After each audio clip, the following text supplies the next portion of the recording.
Assalomu alaykum azizlar. To'g'risi biz shunaqangi bir joydamiz. To'g'risi men lol qoldim. Tabiatda haqiqiy tabiiy joydamiz. To'g'risi biz mazza qilyapmiz, chunki sababi mana shunday joylarimiz, Xudoga shukr, shunday tabiatimiz bor ekan. Nasib bo'lsa bu tabiiylikni haqiqatan asrab qolish kerak azizlar. Mana qarang, haqiqiy o'rmondamiz biz. Nasib bo'lsa Xudo xolasa biz niyat qildik, mana shu yerda shu kecha tunab qolmoqchi bo'ldik. Lekin mana tafchanlarimiz, joylar bor ekan, lekin hech kim yo'q. To'g'risi mana hozir bizni bu joyi xo'jayini hozircha bizmiz. Maza qilib dam olayapmiz. To'g'risi endi shunaqangi bepoyon yurtimizda, shunaqangi bir so'lim go'shalarda shunday mazza qilib aylanib yuribmiz. Bunga hamma sababchi shu Impulse kompaniyamizda bizga bergan imkoniyatlar deb bilaman azizlar. Nasib bo'lsa Xudo xolasa biz shunday joydamiz. Shunaqangi endi Shirmonbuloq degan joy ekan.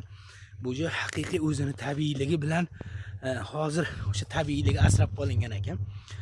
Mana qarang, qanaqangi zo'r joylardamiz. Ikkita tomonda kamerada olyapman. Xudo xolasa shunaqangi zo'r joy bo'lgani uchun men o'zim ham sizga hozir kech bo'lib qolganligi uchun juda ham bir yoritib bera olmayapman. Bu joy rancho deyilar ekan. Xo'jayinlar Rajab aka degan insonlar ekan. Shunaqangi zo'r inson, bir ko'ngli toza, bizni yaxshi kutib oldi. Xudoga shukr, bir yaxshi dam olgandan keyin ertaga nasib bo'lsa bir safarlarga ishlarimizni davom ettiramiz. Mana biz bu yerda mashinalarimiz qo'yilgan, faqat o'zimizmiz. Qozonchada mana Xudo xolasa o'zimizni kechki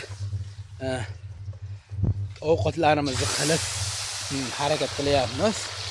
Bunaqa bir tabiiy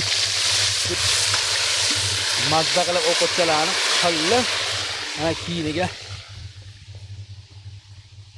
go'shtchalarimiz tayyor turibdi. Mana qara, hozir yeniga solib, mana dimlamaga alohida narsalarimiz tayyor bo'lib turibdi. Hamma mana ko'lachalar, hammasi tabiiy mazza qilib yeb o'tiribmiz.